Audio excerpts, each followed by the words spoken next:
नमस्कार, mountain prime न्यूजमा स्वागत छ। म प्रमिला खतिवडा। म खुशबु दास। सुरुमा अहिलेसम्मका मुख्य समाचार। विकसित नयाँ राजनीतिक घटनाक्रम र यसले सृजना गरेको अवस्थाबारे जनस्तरमा बहस। लोकतन्त्रमा घेराबन्दी होइन, जनअभिमत महत्त्वपूर्ण हुने विश्लेषण। भारतले महाकालीमा बनाएको पर्खालको नेपाल र भारतले संयुक्त निरीक्षण गर्ने। सरकार मुलुकको सीमा सुरक्षामा तदारुकताका साथ लागिरहेको परराष्ट्र मन्त्री प्रदीप गेवालीको भनाई। प्रतिनिधि सभा बैठकमा समसामयिक विषयमा सांसदहरूद्वारा सरकारको ध्यानाकर्षण।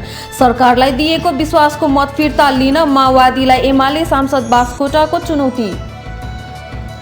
काठमाडौँ उपत्यका प्रवेश गर्न एन्टिजेन परीक्षण अनिवार्य। सबै नगरपालिकाले एन्टिजेन परीक्षण गर्नुपर्ने जिल्ला कोभिड सङ्कट व्यवस्थापन समिति काठमाडौँको निर्णय। अनेरा स्ववियुद्वारा पेट्रोलियम पदार्थको मूल्य वृद्धिको विरोधमा आयल निगमको केन्द्रीय कार्यालय घेराउ। घाटाको व्यापार गर्न नसक्ने आयल निगमको स्पष्टोक्ति। चीन र जापान बीच तनाव बढ्ने संकेत। चीनद्वारा 5 युद्ध विमान सहितको लियोयोनिङ युद्धपोत पूर्वी सागरमा तैनात। अहिलेको तनाव गम्भीर रहेको विश्लेषकको भनाई। ललितपुर मेयर कप महिला टी20 क्रिकेटमा प्रदेश 1 को पहिलो जित। प्रदेश नम्बर 1 सँग लुम्बिनी प्रदेश 10 विकेटको फराकिलो अन्तरले पराजित।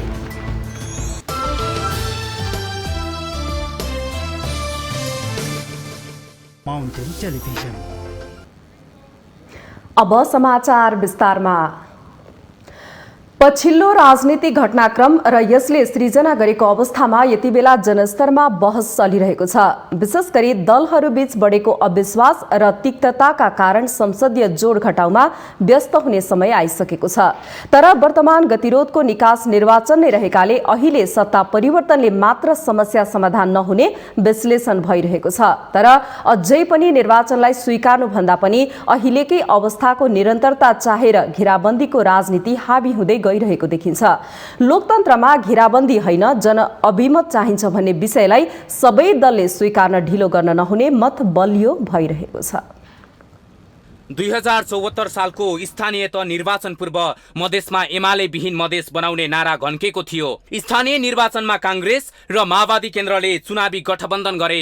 प्रतिकूल अवस्थामा पनि स्थानीय तह निर्वाचनमा केपी ओलीको नेतृत्वमा एमालेले शानदार विजय हासिल गर्यो। स्थानीय तहको निर्वाचनमा कांग्रेससँगको चुनावी गठबन्धन माओवादीका लागि फलदायी हुन सकेन। त्यसैले आफू कांग्रेससँग सरकारमा रहेकै अवस्थामा माओवादीले प्रतिपक्षी दल एमालेसँग प्रतिनिधि सभा र प्रदेश सभा निर्वाचनका लागि चुनावी गठबन्धन गर्यो। एमाले र माओवादी बीच क्रमशः 60 र 40% अनुपातमा उम्मेद्वारहरू तय गरिए। तर एमाले र माओवादीको क्रमशः 71 र 29% अनुपात कायम हुने गरी उम्मेद्वारहरू विजयी भए। प्रतिनिधि सभा निर्वाचनमा एमालेले कुल समानुपातिक मत 31,73,000 प्राप्त गर्यो भने माओवादीले 13,03,000 मत प्राप्त गर्यो। एमालेसँग चुनावी गठबन्धन गरेर प्रतिनिधि सभामा तेस्रो ठूलो दलको हैसियत बनाउन सफल माओवादीले चुनावको अन्तिम परिणाम सार्वजनिक हुनसाथ कांग्रेस र उपेन्द्र यादवको मधेसी जनअधिकार फोरमको समर्थनमा सरकार बनाउने प्रयत्न गर्यो। कांग्रेसले प्रचण्डलाई प्रधानमन्त्री बनाउने गरी सहमति दिए पनि उपेन्द्र यादवको फोरमले सबैभन्दा ठूलो दल एमालेलाई नजरअन्दाज गरेर सरकार बनाउन उचित नहुने अडान लियो। उपेन्द्र यादवको यही अडानको कारण एमालेसँग सत्ता साझेदारीका लागि माओवादी बाध्य भएको थियो। एमाले र माओवादी बीच एकताका लागि भएको सहमति अनुसार नै ओली प्रधानमन्त्री नियुक्त भएका थिए। तर मन्त्री परिषदमा रहने आफ्नो तर्फका 40% मन्त्रीहरूको नाम दिन माओवादीले आनाकानी गरेपछि केपी ओलीले आफू र अन्य 2 जना मात्रै मन्त्री रहेको मन्त्री परिषदले शपथ ग्रहण गर्नै बाध्य बनेका थिए। पुष्पकमल दाहाल प्रचण्ड र केपीका बीच प्रधानमन्त्री आधा आधा कार्यकाल चलाउने सहमति भएपछि मात्र मन्त्री परिषदले पुढाकार लिएको थियो। जबकि प्रचण्ड आफै भने प्रदेश सभा र संसदको निर्वाचनमा भिड्दै गर्दा भावी प्रधानमन्त्रीको रूपमा केपी ओलीलाई अघि सारेर निर्वाचनमा होमिएका थिए। ओलीलाई अघि सारेर चुनावमा मत प्राप्त गर्ने र घेराबन्दी गरेर केपीको सट्टामा अरू कोही प्रधानमन्त्री हुने कुरो जनादेश अनुरूपको कुरो पक्कै पनि होइन। प्रचण्डको नेतृत्वमा पार्टी एकताका आधारहरू भत्काउने प्रयास भएपछि त्यसो नगर्न ओलीले बारम्बार अनुरोध गरेको देखिन्छ। अनुरोधलाई कमजोरी ठानेर पार्टी एकताका आधारहरू निरन्तर भत्काउने हो भने आफू जस्तो सुकै अप्रिय कदम चाल्न बाध्य हुने कुरो पनि ओलीले पटक पटक पटक सार्वजनिक गरेकै हुन्। ओलीको संसद विघटनको निर्णय दलको अनुचित दबावको परिणाम भएको कुरो घाम झैं छर्लङ्ग छ। नेपालको राजनीतिमा जनताको अभिमत लिएर प्रधानमन्त्री हुने आँट, भरोसा, इच्छा शक्ति र सामर्थ्य भएको नेताको अभाव छ। लोकप्रिय नेतालाई भावी प्रधानमन्त्रीको रूपमा अघि सारेर जनमत आफ्नो दलको पक्षमा सुरक्षित गर्ने प्रयास गरिन्छ। यसरी जनमत आफ्नो दलको पक्षमा सुरक्षित भएपछि दलभित्रको लोकप्रिय नेतालाई घेराबन्दी गरी हटाउने र आफू प्रधानमन्त्री हुनका लागि सम्भव भएसम्मका सबै हत्कण्डा प्रयोग गर्ने घटना यो नै पहिलो भने होइन। यसअघि पनि 2056 को निर्वाचनमा नेपाली कांग्रेसले नेता कृष्ण प्रसाद भट्टराईलाई प्रधानमन्त्रीका रूपमा प्रस्तुत गरेर निर्वाचन लडेकै हो। तर भट्टराईलाई 1 वर्ष पनि सत्तामा टिक्न नदिएर राजीनामा गराउन त्यतिबेला कांग्रेसले गिरिजा प्रसाद कोइरालाले जुन हत्कण्डा प्रयोग गरेका थिए, अहिले प्रचण्ड लगायतका नेताले ओली विरुद्ध चलाएको हत्कण्डा त्यो भन्दा फरक देखिँदैन। आफ्नो लोकप्रियतामा शंका भएपछि नेताहरूले गर्ने राजनीति यस्तै नै हुन्छ। अहिले मूलधारमा भएका भनिएका नेताहरूमा जनताको अभिमत लिएर मुलुकको प्रधानमन्त्री हुने हैसियतमा आफू छु भन्ने कुरोमा उनीहरू आफैलाई विश्वास छैन। त्यसैले उनीहरूको लागि घेराबन्दी नै आफू प्रधानमन्त्री हुने एकमात्र उपाय हो। नेताहरूमा देखिने यस्तो प्रवृत्तिको पछाडि सत्ता लिप्साको मनोविज्ञान जिम्मेवार छ। तर लोकतन्त्रमा जनअभिमत विपरीत घेराबन्दीमा प्रधानमन्त्री हुने सबै खाले प्रयत्नहरूको विरुद्ध सधैँ आम मतदाताहरू उभिनु पर्ने अहिलेको आवश्यकता हो। माउन्टेन टेलिभिजन राजनीतिक ब्युरो। दार्चुलाको सदरमुकाम खलङ्गा लगायतका क्षेत्रमा भारतले नेपालको भूमिमा क्षति पुग्ने गरी निर्माण गरिरहेको तटबन्ध पर्खालबारे दुवै देशले स्थलगत अध्ययन गर्ने भएका छन्। परराष्ट्र मन्त्री प्रदीप ग्यावालीले प्रतिनिधि सभालाई उक्त विषयमा जानकारी गराएका छन्। कांग्रेस सांसद दिलेन्द्र प्रसाद बडुले लगायतका भारतले एकतर्फी रूपमा महाकालीमा पर्खाल लगाइरहेको र नेपाली भूमि मिचिएको भन्दै प्रश्न उठाएको प्रश्नमा जवाब दिँदै मन्त्री ग्यावालीले आगामी साता दुवै देशका अधिकारी उक्त स्थलमा जाने जानकारी दिनुभयो।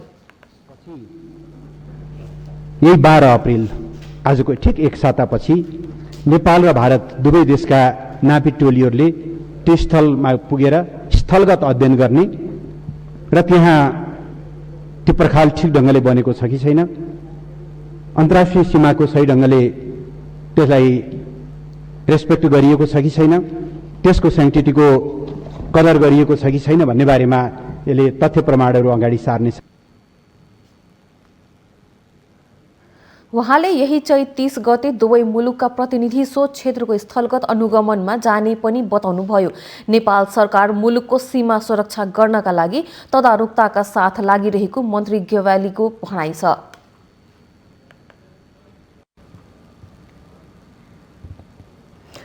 सरकारले स्वास्थ्य मापदण्डको प्रभावकारी रूपमा पालना गर्न नसकेमा आगामी जेठ र असारमा फेरि कोरोना संक्रमण बढ्ने आकलन गरेको छ।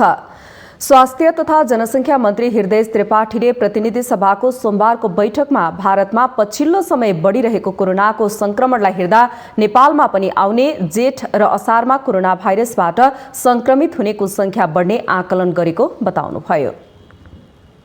मापदण्डहरूको पालनालाई प्रभावकारी बनाउन सकिएन भने संक्रमण बढ्दै ज्येष्ठ असारमा अर्को उच्च बिन्दुमा पुग्न सक्ने देखिन्छ। छिमेकी देश भारतमा फागुन 17 गते संक्रमितहरूको संख्या 11,563 बाट 81 बढेर चैत्र 22 गते 92,900 पुगेको स्थितिले हामीलाई थप सतर्क र सचेत बनाएको छ। कोरोना संक्रमितको संख्या माघको पहिलो सातादेखि निकै कम भइरहेकोमा पछिल्लो समय निकै बढ्दै गइरहेको छ। अबका दिनमा जनस्वास्थ्यका मापदण्ड पालना प्रभावकारी बनाउन सकिएन भने जेठ असारमा संक्रमण उच्च बिन्दुमा पुग्ने मन्त्री त्रिपाठीको भनाइ छ।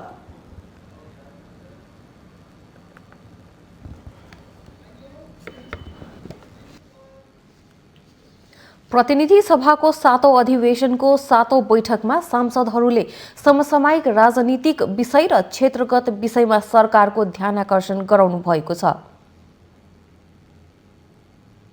प्रतिनिधि सभाको सोमबारको बैठकमा बोल्दै सांसदहरूले समसामयिक राजनीतिक विषय, संसदको प्रभावकारिता, विकास निर्माण लगायतका विषयमा सरकारको ध्यानाकर्षण गराउनु भएको हो। सांसद रङ्गमती शाहीले संविधान विपरीत संवैधानिक परिषद सम्बन्धी अध्यादेश ल्याएका प्रधानमन्त्रीले महिला हिंसाका विधेयकहरू ल्याउन दिएनन् भनेर गलत प्रचार गरेको आरोप लगाउनुभयो। सांसद मोहन प्रसाद पाण्डेले सिद्धार्थ राजमार्ग अन्तर्गत पोखरादेखि बुटोबलसम्मको सडक खण्ड मर्मत तथा स्तर उन्नतिका लागि सरकारको ध्यानाकर्षण गराउनुभयो। योगेश कुमार भट्टराईले ताप्लेजुङ दोभानका आगलागी पीडितलाई तत्काल आवास र दैनिक आवश्यकताका लागि भूकम्प पीडित सरहको राहत उपलब्ध गराउन सरकारको ध्यानाकर्षण गराउनुभयो। सांसद भीमसेन दास प्रधानले प्रधानमन्त्रीले संसद चलिरहेका बेला राजनीतिक विषयमा संसद बाहिर धारणा राख्नु अराजनीतिक र असंवैधानिक चरित्र भएको टिप्पणी गर्नुभयो। सांसद महेश बस्नेतले सरकारले विकास निर्माणका काममा उल्लेखनीय योगदान पुर्याएको दावी गर्नुभयो। प्रतिनिधि सभाको सोमबारको बैठकमा सांसद राजबहादुर बुढा छेत्री, मेटमणि चौधरी, मोहन बानिया, राजेन्द्र कुमार केसी, भैरव बहादुर सिंह, लक्ष्मी परियारले समेत आफ्नो भनाइ राख्नु भएको छ। शून्य समयमा बोल्ने अन्य सांसदहरूले 165 वटा बाटोहरूको बालुवाटारमा शिलान्यास भए पनि ती बाटोको डीपीआर पनि नभएको भन्दै सरकारमाथि प्रश्न गर्नु भएको थियो। यस्तै सत्तारूढ दल नेकपा एमालेका सांसद गोकुल प्रसाद बास्कोटाले विशेष समयमा बोल्दै प्रधानमन्त्रीलाई दिएको विश्वासको मत फिर्ता लिन माओवादी केन्द्रलाई चुनौती दिनुभयो। माओवादी केन्द्रले समर्थन फिर्ता लिएपछि नयाँ ढङ्गले राजनीतिक प्रक्रिया अघि बढ्ने उहाँको भनाइ छ। कसरी हुन्छ काम चलाउ सरकार? यो सरकार अहिले गठन भएको जगभित्र के छ? समर्थन आफू गर्ने, समर्थन फिर्ता लिन नसक्ने, अर्को सरकार बनाउनका निम्ति एक दलीय बनाउने हो कि दुई दलीय बनाउने हो कि तीन दलीय बनाउने हो, कुनै एजेन्डा प्रस्तुत गर्न नसक्ने काम चलाउ भयो। कसरी काम चलाउ भयो? नेपाली कांग्रेसका सांसद देवेन्द्र राज कौडेलले प्रधानमन्त्री केपी शर्मा ओलीले संसदबाट विश्वासको मत लिनुपर्ने धारणा राख्नु भएको छ। बैठकको विशेष समयमा बोल्दै उहाँले संविधानको धारा 76 को उपधारा 1 अनुसार बनेको सरकारले पार्टी विभाजनपछि संविधान अनुसार नै 30 दिनभित्र विश्वासको मत लिनुपर्ने तर्क गर्नुभएको थियो। संविधानमा हेरे हुन्छ धारा 100 मा 2 मा प्रधानमन्त्रीले प्रतिनिधित्व गर्ने दल विभाजित भएमा वा सरकारमा सहभागी दलले आफ्नो समर्थन फिर्ता लिएमा 30 दिनभित्र प्रधानमन्त्रीले विश्वासको मतका लागि प्रतिनिधि सभा समक्ष प्रस्ताव राख्नुपर्छ र आजै 30 दिन हुँदैछ। म प्रश्न गर्न चाहन्छु। प्रतिनिधि सभाको अर्को बैठक चैत्र 26 गते दिउँसो 1 बजे पुनः बस्नेछ। माउन्टेन टेलिभिजनका लागि राजनीतिक ब्युरोको रिपोर्ट। प्रमुख प्रतिपक्षी दल नेपाली कांग्रेस र माओवादी केन्द्र वैकल्पिक सरकार बनाउने भन्दै सत्ता समीकरणमा लागि नजिकिएका छन्।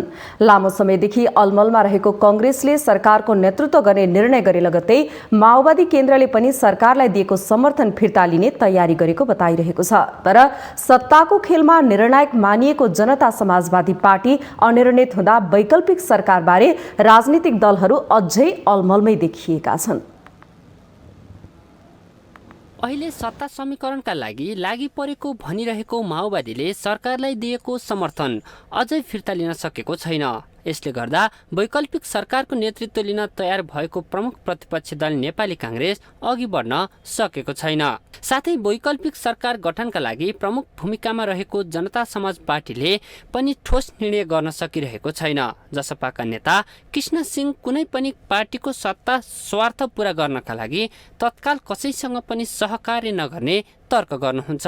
धेरै कुराहरू, धेरै विषयहरू धेरै पटक छलफल भइसकेर अनि मात्रै हामीले गरेको हो। किनभने अनिर्णयमा बस्न हुँदैन र हामीले निर्णयको सुरुवात गर्यौं र अब उहाँहरूको पालो हो। उहाँले पनि संस्थागत रूपमा यदि वैकल्पिक सरकार दिने उहाँहरूको पनि चाहना हो र उहाँले लिएको कदम असंवैधानिक भन्नेहरूको चाहना अब संस्थागत रूपले नेकपा माओवादी र जसपाले गर्नुपर्ने हुन्छ र त्यसका निमित्त के आवश्यक छलफल हो भने त्यसका निमित्त पनि हामी खुला छौं। मलाई लाग्छ उहाँहरूले पनि यसमा गम्भीरतापूर्वक ध्यान दिनुहुनेछ र वैकल्पिक सरकारको निमित्त अब प्रयासहरू अझ घनीभूत ढङ्गले जान्छन् र यसमा हामी एउटा आकारमा हामी छिटो पुर्याउँछौँ। प्रधानमन्त्री ओलीले पनि माओवादी केन्द्रले समर्थन फिर्ता लिए राजीनामा दिने बताइसक्नु भएको छ। तर विपक्षी दलहरू भने प्रधानमन्त्रीको यस अभिव्यक्तिलाई राजनीतिक चालको रूपमा लिएका छन्। भूमिका कांग्रेस र माओवादीले खेल्नुपर्ने जुन छ त्यो नखेलेर आफूलाई बच्नको लागि आरोप मात्रै जसपालाई लगाइरहेछ। जसपा भनेको आफ्नो मुद्दाको लागि सरकारसँग वार्ता गर्ने र सरकारमा अहिले केपी शर्मा ओलीजी नै प्रधानमन्त्री हुनुहुन्छ, त्यही भएर उहाँसँग कुराकानी भइरहेछ। त्योभन्दा धेरै अहिले केही पनि त्यस्तो भएको छैन। जुन अहिले बजारमा जुन हल्ला छ कि गइरहेछ त्यस्तो केही छैन। हामी आफ्नो मुद्दा र हाम्रो जुन सांसदहरूमाथि जुन मुद्दाहरू लागेको छ त्यसको प्रति हामी कुराकानी मात्रै भइरहेछ। अहिले सरकारको नेतृत्व लिन काङ्ग्रेसलाई आग्रह गरेको माओवादी पनि नयाँ सरकार गठनका लागि अलमलमा देखिएको छ। जसपासँग सहमति गरेर सरकारलाई दिएको समर्थन फिर्ता गर्ने माओवादी केन्द्रको तयारी छ। तर जसपाले साथ दिने संकेत नदेखिएपछि माओवादी केन्द्र अलमलमा परेको छ। माउन्टेन टेलिभिजनका लागि बटुकराज गिरीको रिपोर्ट। माउन्टेन प्राइम न्यूजमा पालो भएको छ विश्रामको।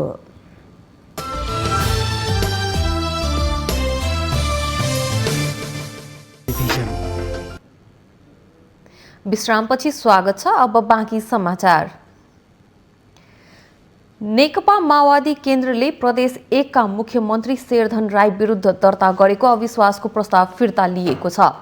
सोमबार बसेको प्रदेश सभा बैठकले मुख्यमन्त्री राई विरुद्धको अविश्वासको प्रस्ताव औपचारिक रूपमा फिर्ता लिने निर्णय गरेको हो।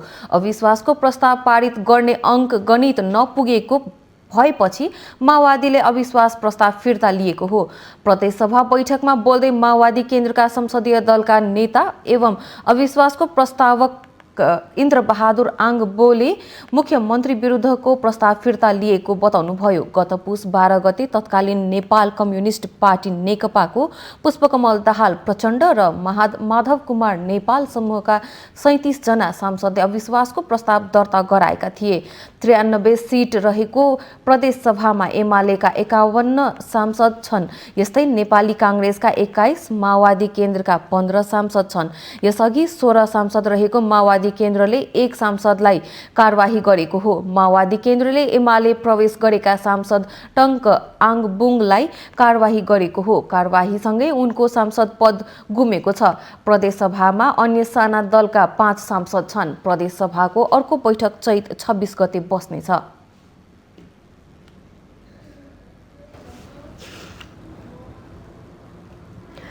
काठमाडौँ उपत्यका प्रवेश गर्न अनिवार्य एन्टिजेन परीक्षण गर्नुपर्ने भएको छ। काठमाडौँ जिल्ला कोभिड-19 सङ्कट व्यवस्थापन समितिको सोमबार बसेको बैठकले सम्बन्धित नगरपालिका मार्फत काठमाडौँ प्रवेश गर्ने नाकामा स्वास्थ्य जाँच गरी एन्टिजेन परीक्षण गर्ने व्यवस्था गर्ने निर्णय गरेको हो। काठमाडौँ जिल्लाका प्रमुख जिल्लाधिकारी कालीप्रसाद पराजुलीले उपत्यकाभित्र कोभिडको संक्रमण बढ्न नदिनका लागि हरेक नगरपालिकाले एन्टिजेन परीक्षण गर्ने र नाकामा हेल्थ डेस्क राख्ने निर्णय भएको जानकारी दिनुभयो। नेपाल प्रहरीको चाहिँ अब डिएसपीको कमान्डमा रहेको वृत्तले हेल्प डेस्क राखेर आजदेखि त्यो अनुगमन पनि गरेको छ। मास्क नलाउनेलाई मास्क पनि बाँडेको छ अनि जनचेतना फैलाउने कार्यक्रमहरू गरेको छ। अब यो काठमाडौँको हकमा चाहिँ अब विशेष गरी नाकाका नगरपालिकाले अनिवार्य रूपमा हेल्प डेस्क राख्ने अनि एन्टिजेन टेस्ट गर्ने, पिसिआर पनि बढाउने भन्ने कुराहरू भएको छ। कन्ट्याक्ट ट्रेसिङहरू गर्ने भन्ने कुराहरू भएको छ। यिनी कुराहरूको चाहिँ प्रभावकारी रूपमा कार्यान्वयन होस्। बैठकले सबै नगरपालिकाहरूमा सञ्चालित आइसोलेसन र क्वारेन्टिन केन्द्रहरूलाई अध्यावधिक राख्ने र सबै नगरपालिकाले आफ्नो नगरपालिकाभित्र कम्तीमा एक-एकवटा आइसोलेसन केन्द्र र क्वारेन्टिन केन्द्र सञ्चालन तथा व्यवस्थापन गर्ने निर्णय पनि बैठकले गरेको छ। विद्यालयहरूमा चेतनामूलक कार्यक्रम सञ्चालन गर्ने, विद्यार्थीहरूले मास्क लगाउने, कक्षा कोठा व्यवस्थित गर्ने कार्य शिक्षा कार्यालय मार्फत गर्ने निर्णय पनि भएको छ।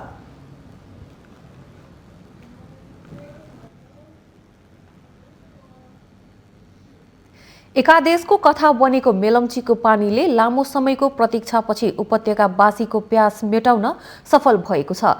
ठेकेदार कम्पनी लगायतका विभिन्न समस्या झेल्दै आयोजना सुरु भएको करिब 22 वर्षमा पानी मेलम्चीको काठमाडौँ आइपुगेको हो। मेलम्चीको पानी काठमाडौँवासीका घर घरमा आउन करिब 2 दशक भन्दा बढी लाग्यो। समय सीमा तोकिने र त्यसको पालना नहुने श्रृङ्खलाबद्ध घटनाक्रमले मेलम्ची एउटा राष्ट्रिय चुट्किला नै बनिसकेको थियो। विभिन्न आरोह र अवरोह बीच निकै मुस्किलले मेलम्चीको पानी उपत्यका आइपुगेको हो। यो आयोजना 2047 सालमा घोषणा गरिए पनि 2064-65 बाट सुरु भएको हो। मेलम्चीमा 3वटा अन्तर्राष्ट्रिय ठेकेदार कम्पनी संलग्न भए। सुरुमा 2009 देखि 2012 सम्म चाइना कम्पनी सीआरसीसी काम गर्यो। सीआरसीसी को काम सन्तोषजनक नभएपछि इटालियन कम्पनीसँग ठेक्का सम्झौता भयो। सीसीएमसी पनि विभिन्न कारण कामै छोडेर हिँडेपछि फेरि चीनको सिनो हाइड्रोले काम सम्पन्न गरेको हो। मेलम्ची खानेपानी योजनाको प्रथम चरणको हेडवर्क्स र सुरुङ र पानी प्रशोधन केन्द्र निर्माणका लागि हामीले सुरुमा चाहिँ 249 मिलियन अमेरिकी डलरको लगत एस्टिमेट थियो। अब यो बिचमा चाहिँ चाइनिज निर्माण व्यवसायीसँग सुरुङ तथा हेडवर्क्स निर्माणको ठेक्कामा जुन समस्या आयो त्यसकारण केही रकम चाहिँ वृद्धि हुन गएको र पछिल्लो पटक फेरि हाम्रो सुन्दर जल पानी प्रशोधन केन्द्रको क्षमता अभिवृद्धि काममा चाहिँ एडिबीले चाहिँ ऋण सहयोग थप गरेको हुनाले करिब 310 मिलियन अमेरिकी डलर जति खर्च हुने भन्ने अनुमान थियो। मेलम्ची आयोजनाका लागि 33% नेपाल सरकार, 46% एडिबीबाट ऋण सहयोग र बाँकी अन्य दात्री निकायबाट सहयोग गरी हालसम्म 35 अर्ब भन्दा बढी खर्च भएको छ। यस आयोजना निर्माणका क्रममा राजनीतिक अस्थिरताका कारण काममा चुनौती थपियो। त्यस्तै भौगोलिक विकटताका कारण सुरुङ निर्माण, आवश्यक जनशक्ति तथा उपकरणका समस्या तथा निर्माण व्यवसायका समस्या जस्ता धेरै चुनौती देखिए। अलिकति विकट क्षेत्रमै यो बाटो पानी ल्याएको हुनाले त्यसमा चाहिँ त्यहाँ यो एक्सेस पहुँच मार्गहरू बनाउने कुराहरू, जग्गा अधिग्रहणका कुराहरू र यो राइट्स बेस्ड भनौँ न अधिकारवादी जुन हाम्रो यहाँ ऊ छ त्यसमा जुन मागहरू छ त्यसमाले पुरा गर्नुपर्ने, स्थानीय जनताहरूलाई पनि त्यसको ठुलो प्रोजेक्ट आएपछि उसलाई पनि सहुलियत दिनुपर्ने र यीमा स्थानीय जनताहरूको पनि विभिन्न बेलामा विवाद भइरहने, त्यसले गर्दाखेरि अलिकति बेला-बेलामा अब प्रोजेक्टमा त्यस्तो अप्ठ्यारो पर्छ। मेलम्ची आयोजना विक्रम सम्वत 2047 मा सुरु गर्दा विक्रम सम्वत 64-65 भित्र सम्पन्न गर्ने लक्ष्य थियो। मेलम्चीको पानी छिट्टै ल्याउने भनेर धेरै पटक धेरै सरकारले गरेका वाचा त्यत्तिकै तोडिए। तर ढिलै भए पनि विभिन्न उतार चढावका बावजुद मेलम्चीको पानीले उपत्यकावासीले प्यास मेटाउन पाएका छन्। क्यामेरामा केशवराज श्रेष्ठका साथमा अप्सरा गौतम, काठमाडौँ। उदयपुरको बेलका नगरपालिकाले आधुनिक कृषि सामग्री ल्याएपछि कृषकहरू लाभान्वित भएका छन्। नगरपालिकाले कृषकहरूलाई कस्टम हायरिङ सेन्टर स्थापना गरी कृषि सामग्री सहज रूपमा उपलब्ध गराउँदै आएको हो।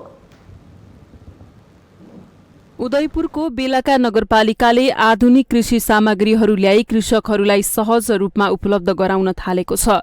नगरपालिकाले 6वटा ट्र्याक्टर, 2वटा मकै रोप्ने मेसिन, 2वटा आलु रोप्ने र 2वटा आलु खन्ने मेसिन, 2वटा रोडाभेटर, 2वटा कल्टी मेसिन उपलब्ध गराएको छ। यसैगरी धान तथा गहुँ काट्ने मेसिन, पावर एरो, डिक्स एरो, जिरो टिलेसिस ड्रिल लगायतका कृषि यन्त्र नगरपालिकामा उपलब्ध छन्। कृषि उपकरणको सुलभ उपलब्धिका लागि कस्टम हायरिङ सेन्टरको स्थापना गरी नगरपालिकाले कृषकलाई सहजीकरण गर्दै आएको छ। किसानलाई चाहिएको समयमा व्यवस्थित तरिकाले सहज र सुलभ मूल्यमा उपलब्ध गराइएको नगरपालिकाको कृषि शाखाले जनाएको छ। बेलका नगरपालिकाले चाहिँ किसानहरूलाई कृषि यन्त्र उपकरणको सुलभ उपलब्धताका लागि कस्टम हायरिङ सेन्टर स्थापना गरेको छ र त्यो कस्टम हायरिङ सेन्टर अन्तर्गत हामीसँग अहिले 6वटा ट्र्याक्टर लगायत त्यसमा प्रयोग गरिने विभिन्न औजार उपकरणहरू हामीसँग यथावत छ र त्यो सामानहरू चाहिँ हामीले किसानलाई चाहिएको समयमा सुलभ मूल्यमा सिस्टमेटिक तरिकाबाट उपलब्ध गराउँछौँ। यन्त्र उपकरणहरू किसानहरूले अनुदानमा किन्ने तर प्राविधिक समस्याको ज्ञान नहुँदा त्यसको सही र भरपूर उपयोग नभएको पाइएको छ। नगरपालिकाले कृषि उपकरण सुलभ दरमा उपलब्ध गराएपछि कृषकहरू हर्षित भएका छन्। कस्टम हायरिङ सेन्टर सञ्चालन गरेका छु।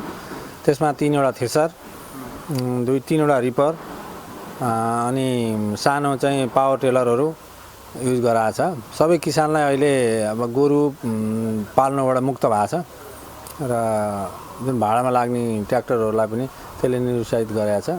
सबैभन्दा सहजीकरण हामीलाई के भइरहेछ भने अब भनेको टाइममा काम गर्ने कामदारहरू पाइँदैन, मानव जनशक्ति अभाव छ।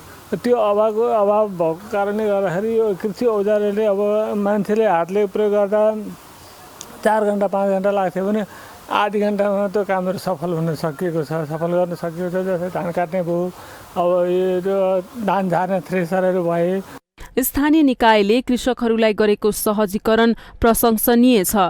कृषक माझ अनेकौं समस्याहरू अझै पनि यथावत छन्। यसरी नै नगरपालिकाले कृषक लक्षित कार्यक्रममा जोड दिने हो भने देशमा कृषि क्रान्ति आउने निश्चित छ। माउन्टेन टेलिभिजनका लागि उदयपुर सहकर्मी सुमन रायमाझी र क्यामेरामा मिलेन्द्र बस्नेतको सहयोगमा जिल्ला ब्युरोको रिपोर्ट। रूपन्देहीको भैरवामा रहेको भीम अस्पतालमा अत्याधुनिक सुविधा सहितको लीलाराम न्यौपाने आकस्मिक भवनबाट सेवा सुरु गरेको छ। लीलाराम कुन्ती देवी न्यौपाने प्रतिष्ठानले अस्पताललाई अत्याधुनिक सुविधा सहितको आकस्मिक भवन हस्तान्तरण गरेको हो।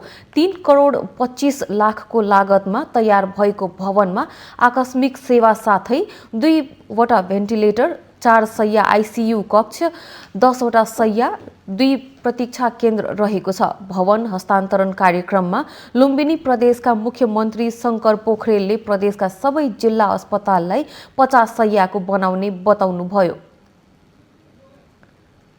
भीम अस्पतालले 24 घण्टा आकस्मिक सेवा दिइरहेको छ। त्यहाँ हाल ओपीडी, आकस्मिक प्रसुति र सामान्य चिकित्सा, मातृ शिशु सेवा, खोप, पोषण, परिवार नियोजन, डट्स, कुष्ठरोग उपचार लगायतका सेवाहरू उपलब्ध छ।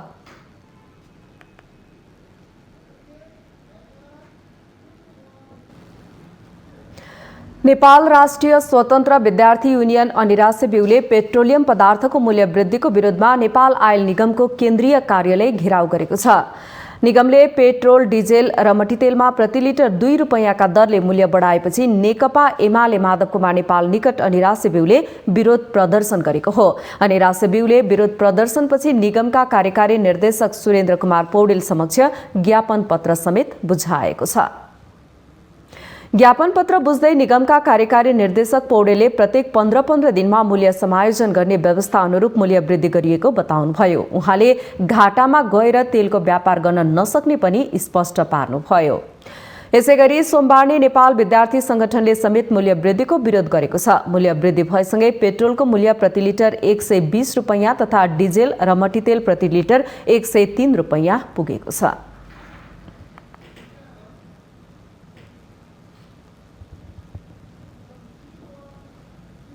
माउन्टेन प्राइम न्यूजमा पुनः पालो भएको छ विश्रामको।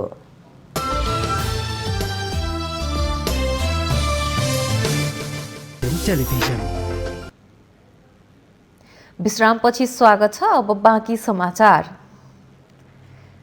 साङ्ग्रिला डेभलपमेन्ट ब्याङ्कले शेयर धनीलाई बोनस शेयर दिने भएको छ। सोमबार लैनचौरमा आयोजित कार्यक्रममा शेयर धनीलाई बोनस शेयर जारी गर्ने प्रस्ताव पारित भएको हो। बैङ्कले हाल कायम रहेको चुक्ता पुँजीको 5% अर्थात् 13 करोड 3,32,020 रुपैयाँको बोनस शेयर जारी गर्ने प्रस्ताव पारित गरेको हो। यस्तै थप 5 वटा शाखाहरू खोल्ने समेत निर्णय गरेको छ।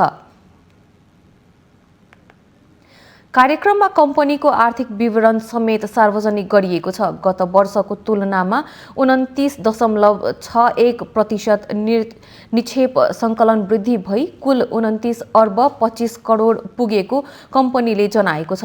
बैङ्कको हालसम्म 3,10,000 भन्दा बढी ग्राहकहरू रहेको र 95 वटा शाखाहरू रहेको समेत जानकारी दिएको छ।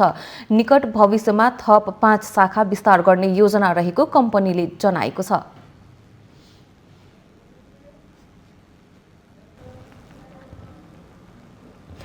खोटाङको दिगतेल रूपाकोट मजुवागढी नगरपालिकालाई अर्गानिक नगर बनाउन प्राङ्गारिक मल बायोग्यास प्लान्ट र कृषि केन्द्र निर्माण गरिएको छ। घरबाट निस्कने फोहोर प्रशोधन गरेर प्राङ्गारिक मल तथा मानव मलमूत्रबाट बायोग्यास उत्पादन सुरु गरिएको हो। अर्गानिक नगर बनाउने उद्देश्यले खोटाङको दिक्तेल रूपाकोट मजुवागढी नगरपालिकामा प्राङ्गरिक मल र बायोग्यास प्लान्ट उद्योगको निर्माण गरिएको छ। उद्योगले घरबाट निस्किने फोहोरलाई प्रशोधन गरेर प्राङ्गरिक मल तथा मानव मलमूत्रबाट बायोग्यास उत्पादन गर्न सुरु गरेको हो। प्रदेश नम्बर 1 का मुख्यमन्त्री शेरधन राईले प्रदेश 1 लाई नै अर्गानिक प्रदेश बनाउने घोषणा अनुसार खोटाङमा उक्त उद्योग स्थापना गरिएको हो। यति ठुलो, यति आधुनिक, यति भव्य कम्पोस्ट प्लान्ट निर्माण भएको छ, तयार भएको छ। यो नमुना मल कारखाना हो।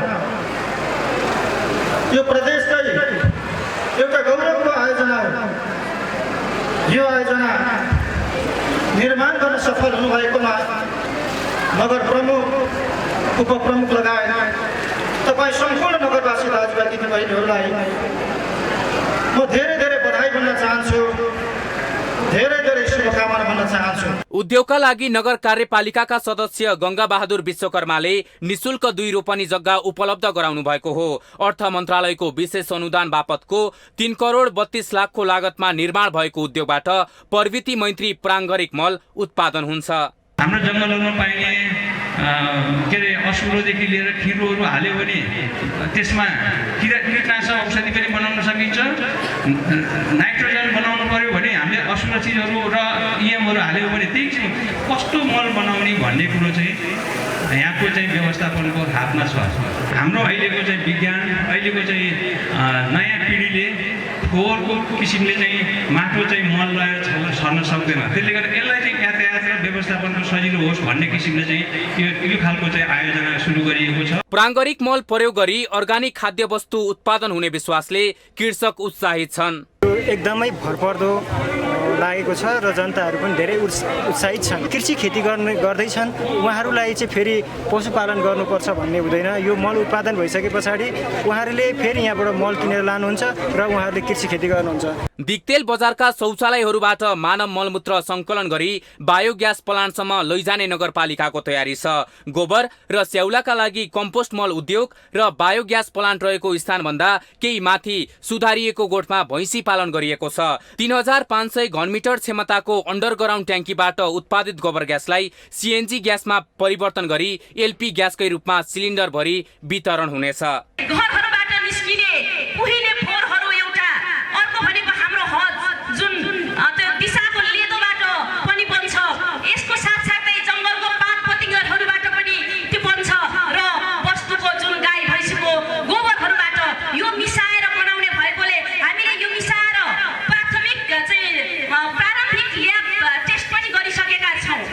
यसै सन्दर्भमा हामीले त्यति मात्र होइन, हामी यहाँ बायोग्यास ग्यास उत्पादन गर्छौँ र हामीले बिक्री वितरण गर्छौँ भनेका छौँ। नगरपालिकालाई 5 वर्षभित्र पुनः प्राङ्गरिक क्षेत्र बनाउने तयारी भइरहेको छ। फोहोरबाट मोहर भन्ने कुरा यथार्थमा पाउँदा दिक्तेलवासी दङ्ग छन्। माउन्टेन टेलिभिजनका लागि खोटाङ सहकर्मी सञ्जीव राईको सहयोगमा जिल्ला ब्युरोको रिपोर्ट।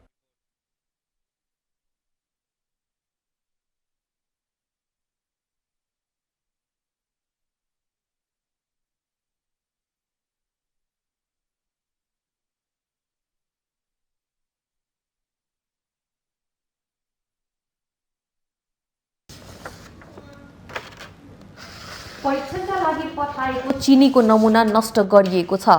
खाद्य तथा गुण नियन्त्रण कार्यालय जनकपुरले नमुना परीक्षणको लागि राजस्व अनुसन्धान कार्यालयले पठाएको चिनी नष्ट गरेको हो। सोमबार सो चिनी परीक्षणपछि सेवन गर्न अयोग्य भनी प्रमाणित भएको नष्ट गरिएको बताइएको छ। खाद्यको प्रतिवेदनका आधारमा राजस्व अनुसन्धान विभागले चैत 6 गते पथलैयालाई पत्र पठाएर सो चिनी नष्ट गर्न अनुमति दिएको थियो। 72,000 केजी चिनी 1 वर्षदेखि राजस्व अनुसन्धान कार्यालय पथलैयाको गोदाममा थन्किएको थियो। गत वर्ष नै खाद्य आयात निर्यात गुणस्तर प्रमाणीकरण कार्यालय जलेश्वरले उपभोग मिति समाप्त भएको अधिकांशमा भारतीय चिनी नियन्त्रणमा राखेको थियो। राजस्व अनुसन्धान पथलैयाका प्रमुख अनुसन्धान अधिकृत टङ्क पाण्डेले सेवन गर्न अयोग्य प्रमाणित भएको चिनीलाई अदालतले आवश्यक व्यवस्थापन गर्नु भनेकोले चिनी नष्ट गरिएको जानकारी दिनुभयो। चिनी लिलालाम बिक्री प्रक्रिया अन्तर्गत राजस्व अनुसन्धान कार्यालय पथलैयाले फागुन 13 गते नमुना परीक्षणका लागि जनकपुर पठाएको थियो। चौथो पटक गरिएको नमुना परीक्षणमा पनि सेवन गर्न अयोग्य प्रमाणित भएपछि सो चिनी राजस्वले नष्ट गरेको हो।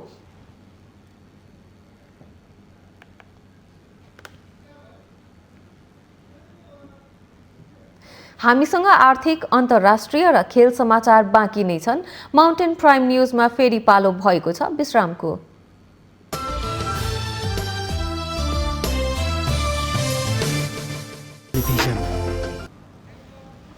विश्रामपछि स्वागत छ। अब पालो आर्थिक समाचारको। सोमबारको शेयर कारोबारले नेप्सेलाई अहिलेसम्मकै उच्च बिन्दुमा पुर्याएको छ। आइतबारको कारोबार भन्दा 1.13 अङ्कले बढेर नेप्से सूचक 2658.74 बिन्दुमा पुगेको हो। सोमबार बजारमा 212 वटा कम्पनीको 1,58,53,993 किता शेयरले 7,29,67,60,156 रुपैयाँको कारोबार गरेका छन्। 4 कम्पनीले शेयर मूल्यमा 9% भन्दा बढीको वृद्धि हासिल गरेका छन्। बजार खुलेको केही समयमै नेप्सेले 2681.19 बिन्दु टेकेर नयाँ कीर्तिमान कायम गरेको थियो। कारोबारका क्रममा एनआइसी एसिया लघुवित्तको शेयर मूल्य सबैभन्दा बढी 9.99%, राधी विद्युत कम्पनीको 9.98%, ओमी लघुवित्त वित्तीय संस्थाको 9.95% र सानिमा जनरल इन्सुरेन्सको शेयर मूल्य 9.77% का दरले वृद्धि भएको छ। कारोबारमा आएका 13 वटा समूह मध्ये होटल एन्ड टुरिज्म, व्यापार समूह, जलविद्युत समूह, उत्पादन तथा प्रशोधन समूह, लघुवित्त समूह, म्युचुअल फन्डको शेयर मूल्यमा आंशिक वृद्धि भएको छ भने अन्य बाँकी समूहले भने गुमाएका छन्।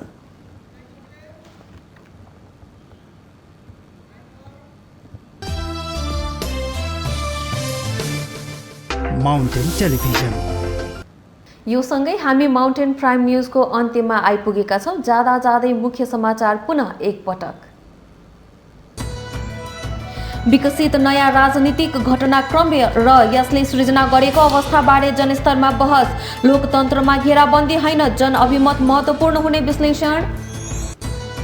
भारतले महाकालीमा बनाएको पर्खालको नेपाल र भारतले संयुक्त निरीक्षण गर्ने, सरकार मुलुकको सीमा सुरक्षामा तदारुकताका साथ लागि परिरहेको परराष्ट्र मन्त्री प्रदीप गेवालीको भनाई। प्रतिनिधि सभा बैठकमा समसामयिक विषयमा सांसदहरूद्वारा सरकारको ध्यानाकर्षण। सरकारलाई दिएको विश्वासको मत फिर्ता लिन माओवादीलाई एमाले सांसद बास्कोटाको चुनौती। काठमाडौँ उपत्यका प्रवेश गर्न एन्टिजेन परीक्षण अनिवार्य, सबै नगरपालिकाले एन्टिजेन परीक्षण गर्नुपर्ने जिल्ला कोभिड संकट व्यवस्थापन समिति काठमाडौँको निर्णय। अनेरा स्ववियुद्वारा पेट्रोलियम पदार्थको मूल्य वृद्धिको विरोधमा आयल निगमको केन्द्रीय कार्यालय घेराउ। घाटाको व्यापार गर्न नसक्ने आयल निगमको स्पष्टोक्ति। चीन र जापान बीच तनाव बढ्ने संकेत। चीनद्वारा 5 युद्ध विमान सहितको लियो योनिङ युद्धपोत पूर्वी सागरमा तैनात। अहिलेको तनाव गम्भीर रहेको विश्लेषकको भनाई। र स्पेनिस ला लिगा फुटबलमा बार्सिलोनाको जित। बार्सिलोनासँग रोयल भलाडोलिड 1-0 गोल अन्तरले पराजित।